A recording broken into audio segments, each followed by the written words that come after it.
అప్పుల బాధలు వెంటాడుతున్నాయా? అయితే 6 JVR వారి జాతిరత్నాలు ధరించండి. నమస్తే. ఇండిగో సంక్షోభం ప్రయాణికుల్ని ఎంత ఇబ్బంది పెట్టిందో మనం చూసాం. అసలు ఇండిగో సంక్షోభం తలెత్తినటువంటి నేపథ్యంలో దీనికి కారణం మొత్తం కేంద్ర మంత్రి రామ్మోహన్ నాయుడే. మంత్రిగా పూర్తిగా విఫలమైపోయాడు.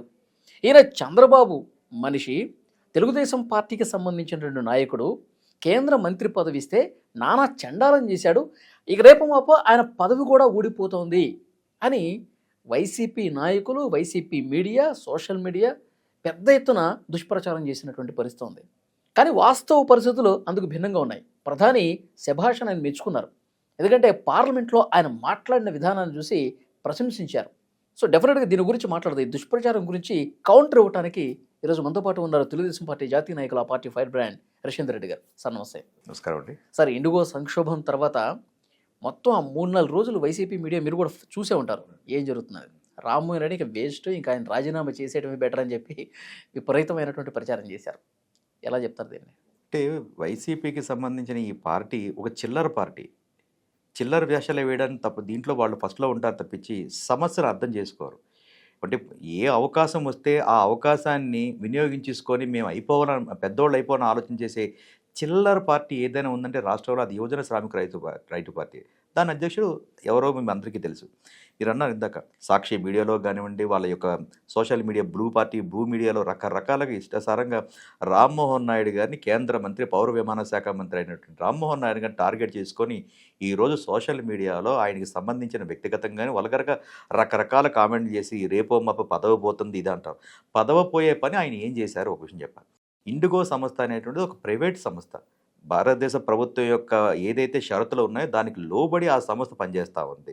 దానికి సంబంధించిన ఎప్పుడైతే ఆ యొక్క ఇష్యూ రావడం జరిగిందో దానికి సంబంధించి ఇమ్మీడియట్లుగా ఆ యొక్క సంబంధించిన శాఖ మంత్రి అయినటువంటి గౌరవ మంత్రి గారు దాని మీద పూర్తిగా చర్యలు తీసుకోవడం జరిగింది. దానికి సంబంధించిన సీఈఓలకి షోకాజ్ నోటీస్ ఇవ్వడం జరిగింది. అసలు ఏం జరుగుతుంది ఏంటో అని కూడా పిలిపించి వాళ్ళ అధికారులందరూ కూడా పిలిపించి మాట్లాడడం జరిగింది. సమస్యకి పరిష్కారాలు కూడా చూపించడం జరుగుతుంది. అట్లాగే దానికి ఆ యొక్క సంస్థ కూడా డీజీసీఏ యొక్క పరిధిలోనే నిబంధనలు అనుగుణంగానే పనిచేయడం జరుగుతుంది. ఈ రోజు కూడా దానికి సంబంధించిన సీఈఓ కూడా డీజీసీఏ దానికి ముందుకు అటెండ్ అయ్యి మీ యొక్క నిబంధనల ప్రకారం ఆ సంస్థ పనిచేస్తుందని హామీ పత్రం కూడా ఇవ్వడం జరిగింది. ఈ యొక్క బ్లూ మీడియాకి తెలుసుకోవాల్సిన విషయం ఏంటంటే, మీరు నిన్న ఇందాక కూడా అన్నారు, బ్లూ మీడియా ఎందుకు తెలుసుకోలేదు అన్నది. సాక్షాత్తు నిన్న గౌరవ ప్రధానమంత్రి నరేంద్ర మోడీ గారు కానివ్వండి, హోంశాఖ మంత్రి అయినటువంటి అమిత్ షా గారు కూడా రామ్మోహన్ నాయుడు గారి పనితనం తీసుకొని మీరు ఎటువంటి ఈ విమర్శల్ని పట్టించుకోవద్దు, మీ పనితనం బాగుంది, మీరు ఇంకా ముందుకు వెళ్ళండి అని చెప్పి శభాష్ అని చెప్పి భుజం తట్టి పంపిస్తూ ఉంటే ఆ అక్కసుతో, ఆ యొక్క ప్రశంస వచ్చిందని అక్కసుతో ఈరోజు మీరు ఒక గౌరవ మంత్రివర్యుల్ని చంద్రబాబు నాయుడు గారు మనిషి అని చెప్పేసి ఆయన ఈ విధంగా చేశాడని చెప్పి కేంద్ర మంత్రి కేంద్ర ప్రభుత్వానికి జవాబుదారితనం. దాంట్లో చంద్రబాబు నాయుడు గారికి మీకు సంబంధం ఏంటండి? ఎందుకు ఆలోచన చేయకుండా మీరు విమర్శిస్తూ ఉంటారండి? అది ఒక భారతదేశానికి సంబంధించిన విషయం, ప్రభుత్వ సంస్థ అయితే కాదు. దానికి ఒక ఇండిగో వాళ్ళ ఇంటర్నల్గా వచ్చిన సమస్య, వాళ్ళ సిబ్బంది కానివ్వండి, క్రూకు సంబంధించింది కానీ ఫ్లైట్ల విషయాల్లో ఆ యొక్క టైమింగ్స్ అనేది ఉంటుంది. దాని యొక్క విధానం భాగంలో భాగంగానే వాళ్ళు ఆ యొక్క సంస్థని ఆ విధంగా ఇబ్బంది పెట్టడం జరిగింది. ఆ సంస్థ కూడా ఇంచుమించు సుమారుగా 750 కోట్ల రూపాయలు ప్రయాణికులకి రిఫండ్ కూడా ఇవ్వడం జరిగింది. అట్లాగే భారతదేశ ప్రభుత్వం కానివ్వండి, ఇతరత్ర స్టేట్లకు సంబంధించిన వాళ్ళు కానివ్వండి, ప్రయాణికులకి ఎటువంటి ఇబ్బంది లేకుండా కూడా తగు వేరే విధంగా ఆల్టర్నేటివ్ కార్యక్రమాలు కూడా వేరే ఆల్టర్నేటివ్ కూడా చేయడం జరిగింది కదా, ప్రభుత్వ పరంగా కూడా చేయడం జరిగింది. ప్రజలకు ఏ ఇబ్బంది వచ్చినా సరే భారత ప్రభుత్వం ఖచ్చితంగా చర్యలు అయితే తీసుకుంటుంది కదా. చర్యలు తీసుకోకుండా ఏ ఉండట్లేదు కదా. మరి మీరెందుకండి ఆ సమస్య లేకపోయినా సరే ఆ సమస్యని ఒక సెగలో మీరు చలికాగుతూ ఉంటారు ఈ యొక్క యువజన శ్రామిక రైతు పార్టీ వ్యక్తులు. అంటే పని చేసే వ్యక్తి మీద వీళ్ళకి అక్కసు. మీరు అడగచ్చు, ఎందుకు రామ్మోహన్ నాయుడు గారి టార్గెట్ చేశారంటే, గడిచిన 5 సంవత్సరాల్లో వీళ్ళొక ప్రభుత్వంలో 2019 నుంచి 2024 వరకు కూడా రామ్మోహన్ నాయుడు గారు మాకు 3 సింహాలు, అప్పుడు ముగ్గురు మాకు ఎంపీలు మాత్రమే ఉండేవారు పార్లమెంట్లో. దాంట్లో భాగంగానే రామ్మోహన్ నాయుడు గారు కానివ్వండి, గల్లా జయదేవ్ కానివ్వండి, ఇంకొక నాని గారు కానివ్వండి, 3 ఎంపీలే ఉండి అప్పట్లో వీళ్ళకి 21 మంది 22 మంది ఎంపీలు ఉంటే ఆంధ్ర రాష్ట్రానికి రావాల్సిన పెట్టుబడులు కానివ్వండి, ఆంధ్ర రాష్ట్రానికి రావాల్సిన ఏవైనా మనకు బకాయిలు కానీ ఏ రోజు కూడా వీళ్ళు పార్లమెంట్లో ప్రస్తావించిన సందర్భం అయితే ఎప్పుడు లేదు.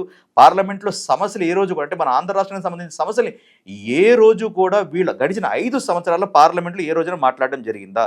మనకు రావాల్సిన పోలవరం నిధులు కానివ్వండి, ఇతరత్ర స్టీల్ ప్లాంట్ విషయంలో కానివ్వండి, రైల్వే జోన్ విషయంలో కానివ్వండి, లోటు బడ్జెట్ విషయంలో కానివ్వండి, అలాగే మనకి హోదా విషయంలో కానివ్వండి, ఏనాడైనా ఈరోజు మాట్లాడడం జరిగిందా? గడిచిన 5 సంవత్సరాల్లో పార్లమెంట్లో గొంతై నిలబడిన వ్యక్తి, గట్టిగా మాట్లాడిన వ్యక్తి రామ్మోహన్ నాయుడు గారు.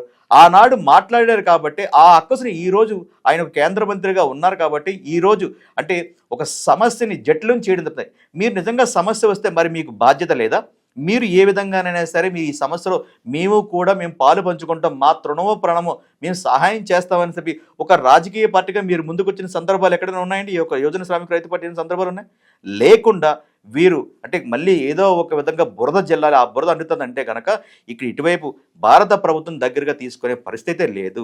ఈరోజు కూడా వారు కేంద్ర మంత్రిగా లోక్సభలో ఈరోజు క్లియర్గా చెప్పడం జరిగింది. దానికి సంబంధించి ఏం చెప్పారండి, ఇండిగోకి సంబంధించిన ఫ్లైట్ డ్యూటీ టైం లిమిటెడ్స్ కానివ్వండి, పైలట్ల పని గంటలు కానీ సంబంధించిన కొత్త నియమాలు ఇండిగో సంక్షోభం ప్రధాన కారణంగా కనిపిస్తున్నాయని చెప్పి ప్రతిపక్షాలుగా ఆయన సమాధానం చెప్పడం జరిగింది. అన్ని విమాన సంస్థలతో చర్చించిన తర్వాతనే డీజీసీఏ వాళ్ళకి నోటీసులు ఇవ్వడం జరిగిందని చెప్పి ఈరోజు లోక్సభలో వారు సమాధానం చెప్పడం జరిగింది. దానికి సంబంధించిన ఆ ఇండిగో సంస్థ కూడా మేము డీజీసీఏకి సంబంధించిన నిబంధనల ప్రకారమే మేము పనిచేస్తామని చెప్పి డీజీసీఏకి వాళ్ళు అంటే రిటర్న్గా కూడా వాళ్ళు లెటర్ ఇవ్వడం జరిగింది కదా. అంటే సమస్య 2-3 రోజుల్లోనే పరిష్కారం అవుతుంది. ఈ లోపల మేము ప్రత్యామ్నాయ ఏర్పాట్లు కూడా మేము చేస్తున్నామని జరుగుతున్నాం. అట్లాగే భారత ప్రభుత్వం కూడా విమానయాన శాఖ కూడా సంస్థ కూడా ఆ యొక్క కార్యాలయం కూడా ప్రత్యామ్నాయ ఏర్పాట్లు చేస్తుంది. ప్రయాణికులకి వాళ్ళు పూర్తిగా వాళ్ళ బాధ్యత తీసుకోవడం భారతదేశ ప్రభుత్వము. దాని తగ్గట్టుగానే వాళ్ళకి ప్రత్యామ్నాయ ఏర్పాట్లు చేస్తున్నారు. ఆ ప్రత్యామ్నాయ ఏర్పాట్లు అంటే ఏంటండి, వారు ఏవైతే టికెట్లు బుక్ చేసుకున్నారో దానికి వాళ్ళకి రిఫండ్ ఇప్పించడం కానివ్వండి, అట్లాగే లగేజ్ విషయంలో కానివ్వండి. ఎందుకంటే ప్రతి వ్యక్తికి ముఖ్యమైనది లగేజ్ ఉంటుంది. ఆ లగేజ్ను కూడా తిరిగి ఆ ప్రయాణికుడికి సురక్షితంగా చేర్చే కార్యక్రమం ఆ యొక్క విమానయాన శాఖ సంబంధించినటువంటి రామ్మోహన్ నాయుడు గారి ఆధ్వర్యంలో ఆ యొక్క అధికారులు కూడా చేస్తూ ఉన్నారు. సో ఇవన్నీ చేసినా కూడా వీళ్ళు మసిపూసి మారేడుగా చేసి వీళ్ళకి ఏదో ఒక చెత్త కావాలి కాబట్టి ఆ యొక్క బ్లూ మీడియాలో ఆ చెత్త కావాలి కాబట్టి ఇది ఈరోజు ఒక ఇండిగోని ఒక దోబూజుగా చేసుకుంటా ఉన్నారు. ఏది ఏమైనా సరే ఇండిగో అనే సమస్య మీద సాక్షాత్ ప్రధానమంత్రి గారు దృష్టి పెట్టడం జరిగింది. ప్రధానమంత్రి దృష్టి ఆధ్వర్యంలో ఈరోజు ప్రతి ఒక్క సమీక్ష వాళ్ళు జరుగుతూ ఉంది. ఈ దేశానికి ప్రధానమంత్రికి మించిన పెద్ద వ్యక్తి అయితే ఏదీ లేదు. ప్రధానమంత్రి గారే స్వయంగా వచ్చినారంటే ఖచ్చితంగా ఏ సమస్యనే పరిష్కారం జరుగుతుంది. అట్లాగే నిష్ణాతులైనటువంటి గౌరవ సీనియర్ అయినటువంటి రామ్మోహన్ నాయుడు గారు కూడా ఆ యొక్క సంస్థను కూడా బ్రహ్మాండంగా నడిపిస్తూ ఉన్నారు. కాబట్టి ఏదైతే ఇబ్బంది అయితే జరిగింది, ఇబ్బంది లేకుండా అనేది ఇక ముందు కూడా ఇటువంటి ఏ సమస్య రాకుండా కూడా విమానయాన శాఖ కానివ్వండి, గౌరవ ప్రధానమంత్రి గారి ఆరోగ్యంలో ముందుగా పనిచేస్తుంది.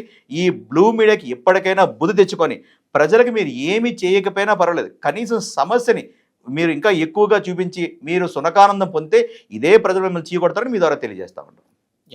Thank you very much sir. నమస్కారం అండి.